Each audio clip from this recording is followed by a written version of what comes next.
Hey everyone, it's Emily with Spiceworks. Thanks for tuning in today and joining us on another Spiceworks Partner Webinar, File Sharing Smackdown On-Premise versus the Cloud, brought to you by Connected Data. Before we get started, I want to remind everyone that the webinar will be recorded, so if you have to step away for any reason, you will get an email with a link to the video in about a week.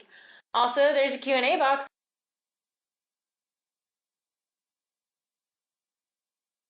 on your screen to the left. I encourage you to submit your questions at any time during the presentation, and we'll get to those questions at the end via verbal Q&A. But if your question isn't asked live, Connected Data will be able to follow up with you.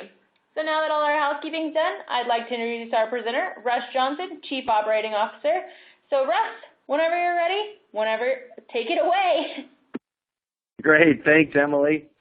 Hi everyone, thanks for spending a little time with us today. I'm excited to talk to you about the Connected Data Transporter and compare that with on-premise versus the cloud storage solutions.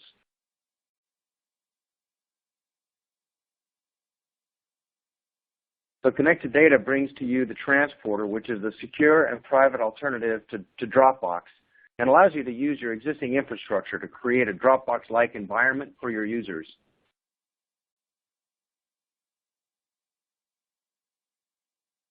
Over the last year, it's become very apparent that the public cloud might not be the right place for you to keep your confidential or sensitive files. Certainly, the headlines have shown this and proven this out. This is an example of some of the headlines that we've seen over the last year alone, indicating that private or public cloud providers can see your data. The employees there have access to the information. And even some examples of hacks where confidential information or private information has been made available to the public, even though it was supposed to be held private in a public cloud environment.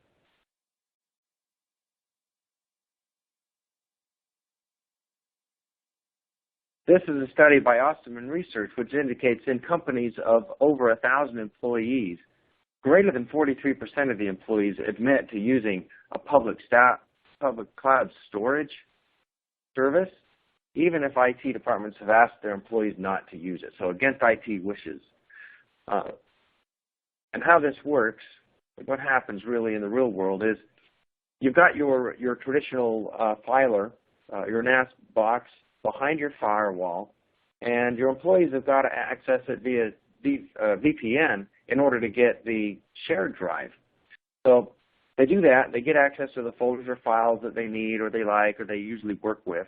And then they think, wow, that VPN was a little bit too cumbersome. I don't want to go over that again. Or it was too hard to find the files in the file structure that exists on the NAS. So for one reason or another, they decide to just put it up in a cloud service provider because it's easier for them to interact with and easier for them to access. And certainly at Starbucks or some place where the internet connection might not be that great, they don't want to have to deal with a VPN that goes on and off. So they put it up there into the cloud service provider, and then at that point, the company loses control over where that data is. That might be inadvertently shared with somebody else, or it might be accessed by somebody else that the company doesn't want to be viewing those documents.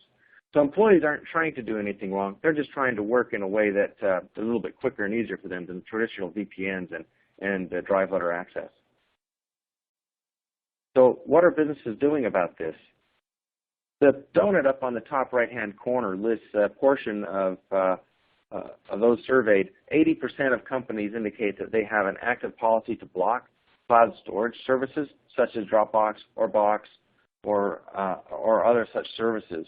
So 80% of companies have got an active policy to block these services, but prohibition probably isn't going to work. Even though companies don't want their employees using these for their sensitive data, employees are finding a way. Sometimes it's as easy as just jumping on the guest wireless and you've got access to all the cloud services you want. So prohibition really isn't going to solve the problem.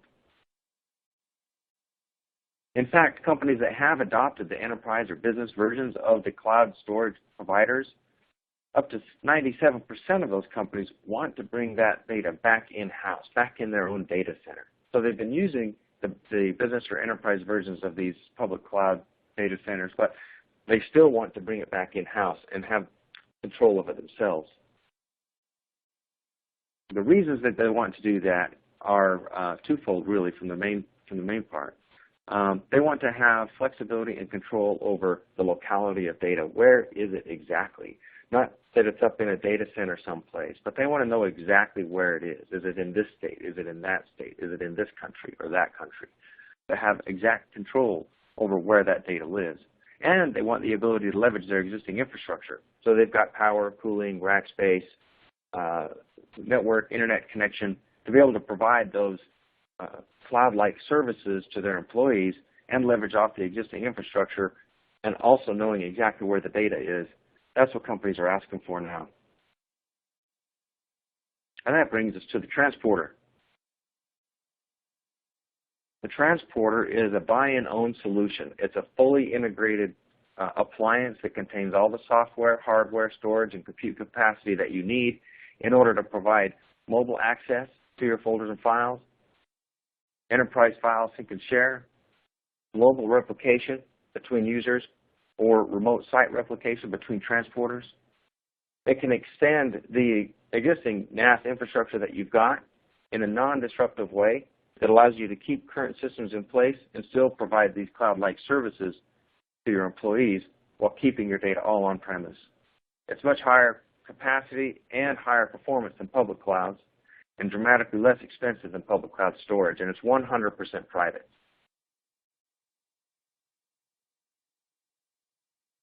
So this is the way the transporter works.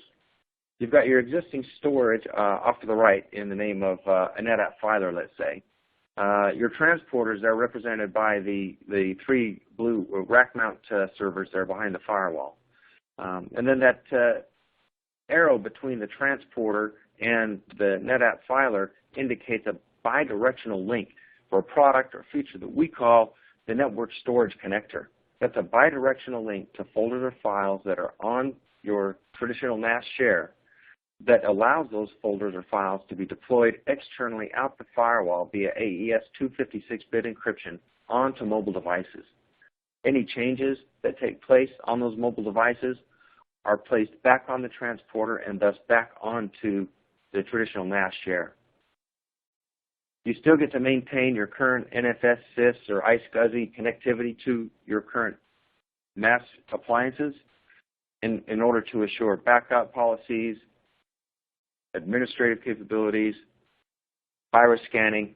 All those items and processes are unaffected and still take place on your NAS infrastructure while providing the ability to have remote access to your folders and files to your mobile workforce. Here's an example of how it would be deployed across, say, a larger geography. So the section on the right where it says corporate headquarters, you might have a few transporters there in order to meet capacity or user requirements. You see the bidirectional link with this black arrow pointing towards a traditional NAS appliances or the NAS integration. On the bottom left, you see a branch office there with another transporter. The data is synchronized between the two transporters to the branch office, which gives the branch office LAN access to those files or folders, instead of them having to hit the internet back and forth each time they need to get access to those, or have cumbersome VPN logins back to the core or back to the data center. A great benefit of that is that if the corporate HQ happened to go offline and not be on the internet for a little while, the branch office still has access, LAN rate speeds, to all the folders and files that they need access to. And any mobile users are redirected automatically to the branch office to pick up the folders and files that they need. The corporate HQ is still able to work independently on the LAN even though the internet connection is down. And once that internet connection comes back up, the transporters identify the connection as live again and they synchronize any activities that have taken place during the time that the internet was down at the corporate headquarters. So you get geographical redundancy, you get mobile access to your data, you get remote to core or edge to core full synchronization capability back onto your NAS appliances from your branch offices and your remote workers.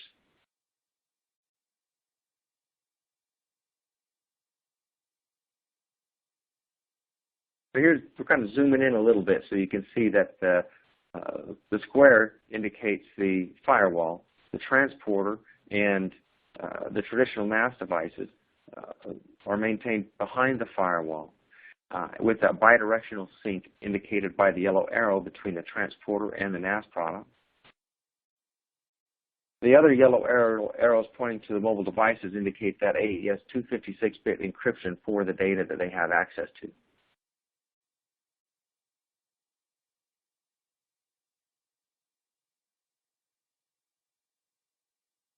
Here's another example of how that might look. Now, many branch offices of 50 or 100 people, you really don't want to have a heavy IT footprint at that location. Too much maintenance, cost. You maybe have higher powered equipment there than you really need. So by deploying a simple to deploy transporter appliance into that location, you're actually providing that branch office local area network access to their files, so much faster than having to hit the internet and come back down each time. And then the transporter maintains that synchronization with the transporters at corporate headquarters and then back into the transporter on the NAS, or to the files on the NAS device. This can be done over multiple locations, really providing remote site replication, land speed access to files, multiple offices that now have access to folders and files that before were a little cumbersome to get to. You can also include partners and clients, whether they have a transporter or not. You can do that in the form of guest users. And when a partner or a client is no longer needed on a particular project, you remove them from that folder, and that data gets remote wiped from their device, from their approved device that they've been sharing the transporter with. So it's a lot like if you were to take NetApp and Dropbox, and if they had a baby, the transporter would be what you get.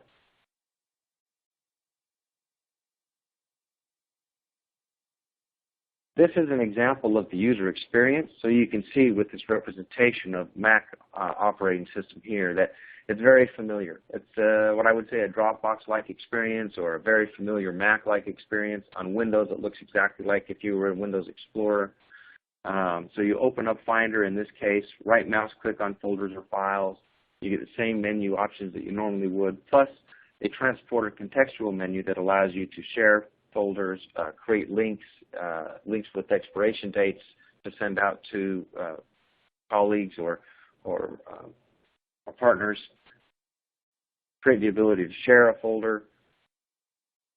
It's all very intuitive, very easy to use.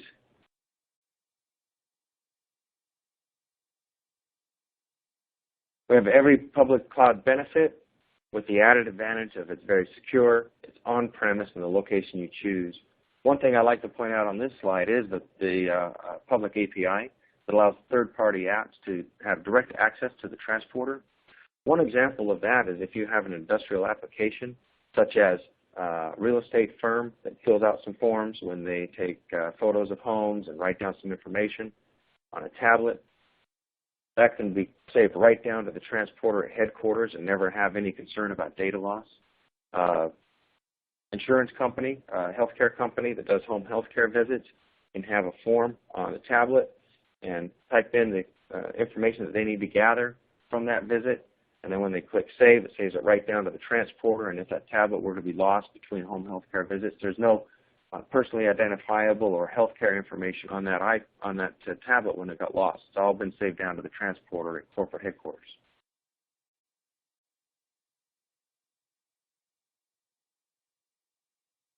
Let's talk a little bit about the technology. The transporters have a unique patented peer-to-peer network based on encrypted tunnels from authorized devices. So on the bottom right, you see that peach-colored house with a transporter and the black line pointing directly to the transporter just below it. That indicates the data path. That is, again, a secure encrypted tunnel right between transporters. That's where the data flows, along those black lines.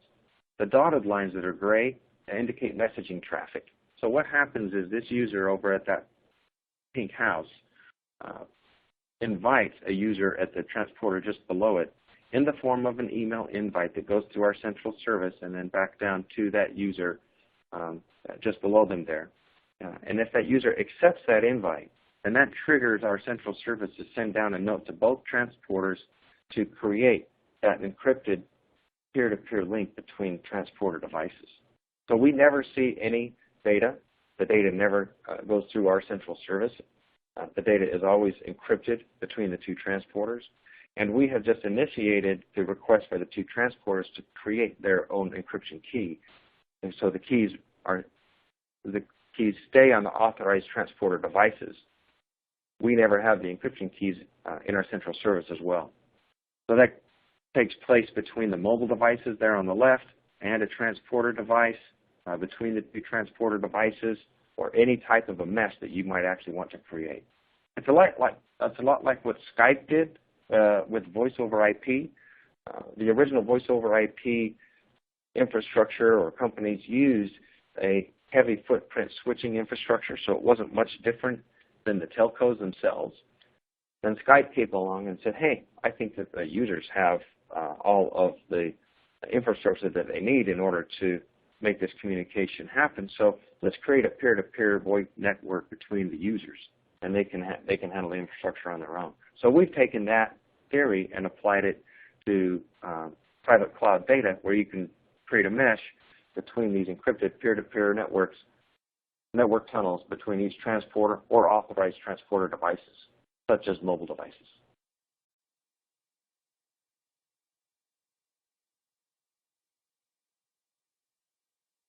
So another piece of the technology that's really incredible is that we've built the world's first file system with no central point of metadata, no central journal, no central controlling mechanism.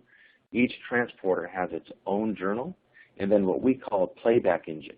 The playback engine can look at the activities that have taken place on any other transporter in your organization and play back those activities in order to recreate the events on the local transporter. What this does is it allows a transporter to be able to synchronize across multiple locations on low bandwidth, high latency connections, which is just the opposite of what you normally hear when people are talking about synchronization or remote replication. So you can do this over a standard internet connection. In fact, any of the transporters could be offline for up to 30 days, working independently on the LAN. And when they come back online, the other transporters in your organization will realize it's back online.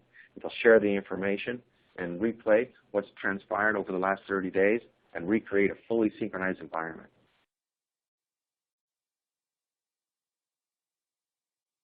This is a simple comparison that shows that traditional NAS products do a great job of on-premise, secure, high-speed performance, while Dropbox brought us a new way to interact with our files, no VPNs, self-organization of your data, where people can rename and reorganize by alphabetical or by date, and other users see it a different way, so everybody interacts with the files their own way.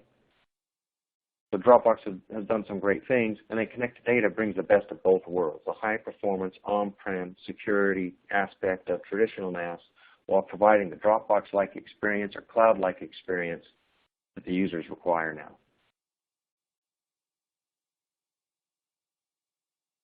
Here's our product matrix, starting on the left there with the Transporter 150. The numbers on the transporters indicate the number of organizational users that particular transporter can support.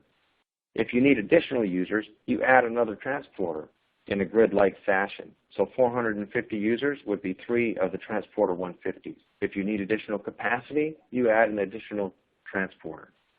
We've got transporters of multiple sizes that allow you to deploy the right size transporter at your remote sites. If you have a site with 30 users or 25 users, you buy that in conjunction with the Transporter 150 or the 75 for your corporate headquarters, and now you've been able to have a very light IT footprint for your remote offices to have access to the folders and files that they need at LAN rate speeds, and you're also bringing it all back into the core where your main data center is, so you have control over where the data is.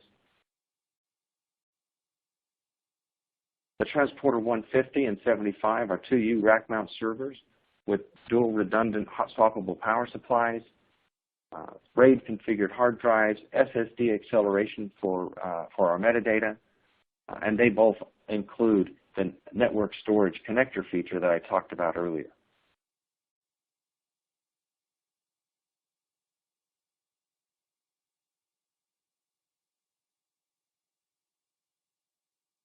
So at this time, I'd like to pause a little bit for some questions Thanks for taking the time to see our presentation today. We're really excited about what we're offering to the market. We're bringing the cloud-like services to your users in a very private manner. So I'll pause for a moment here for some questions. All right, thanks so much, Russ. We do have some questions, but keep getting your questions in. We'll get them answered live or after the live event. So our first question is, which NAS platforms are compatible with Connector? Oh, great question. Yeah, so we're compatible with ONTAP 7 and above. We're also compatible with Windows 2012. And we're in the process of creating a test utility you can download on our website and make sure you can run it quickly, and it'll test your NAS to make sure we're compatible with the version of CIFS that you're using. But it's broadly compatible with the latest versions of NAS devices.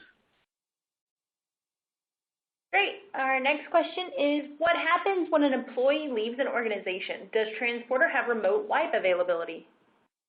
Yeah, another great question. Yes, we do. So if an employee were to leave your organization, leave the company, once you remove them from the Transporter organization or the folders, they will have all the data be automatically remote wiped from any devices that they've been authorized to use. So that we send a remote wipe signal. We leave that token, the security token, there for just a moment to make sure that we verify that device has received the remote wipe or delete instructions.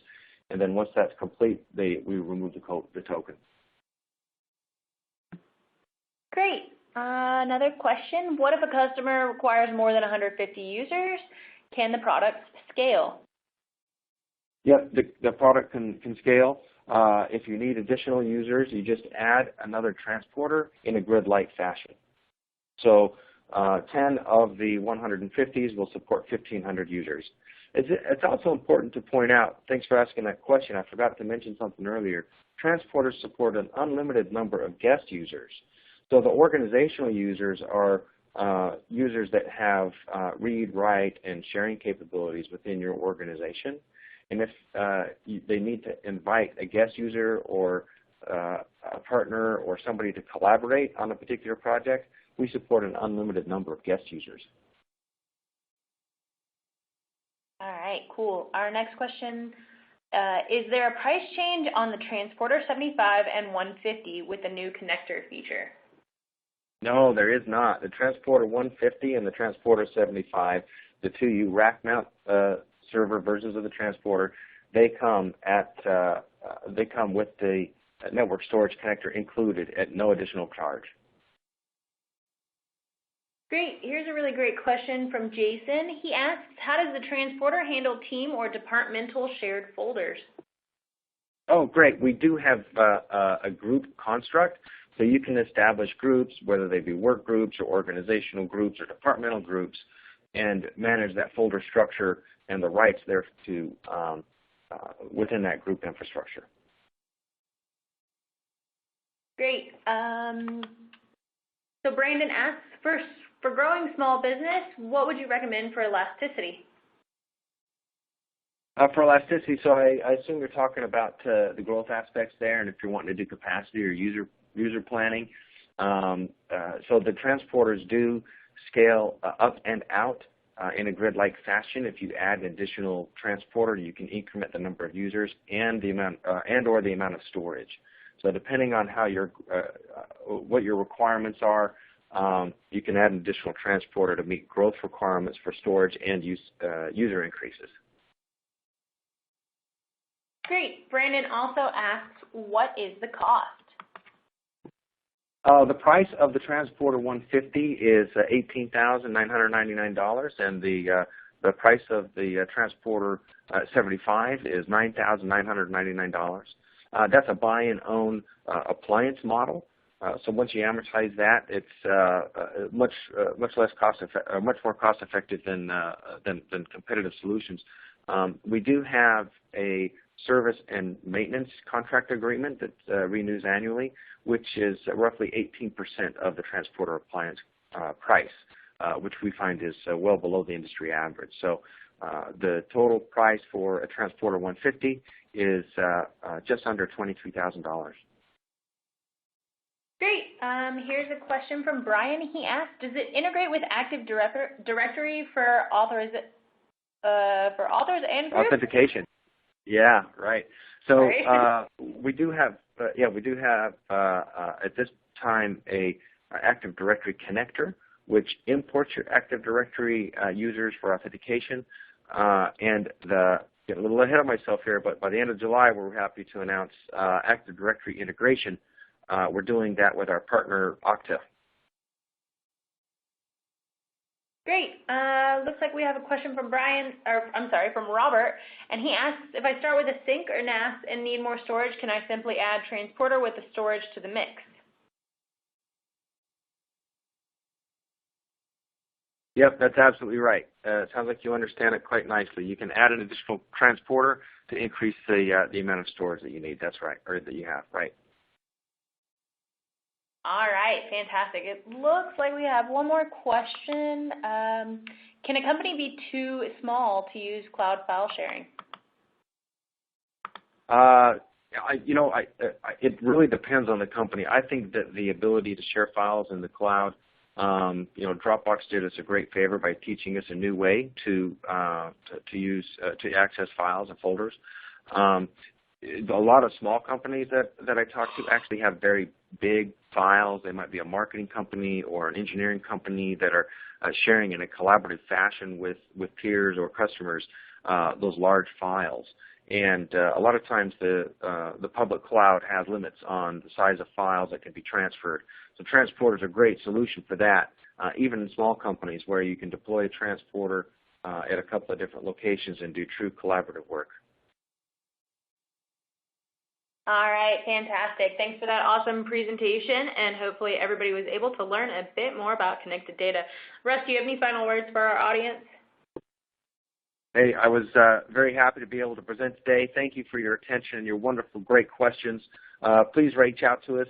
Go to connecteddata.com, and you can request a live look where one of our representatives will do a screen share, let you log into a transporter and experience it yourself, and then talk to you about getting a risk-free eval unit on site for you. So we do a risk-free trial where you have 30 days to use the product and make sure it works for your needs. And if you don't like it, you can send it back. So I encourage you to go to our website, get in touch with our representatives, and find out more about Transporter. Thanks, everybody.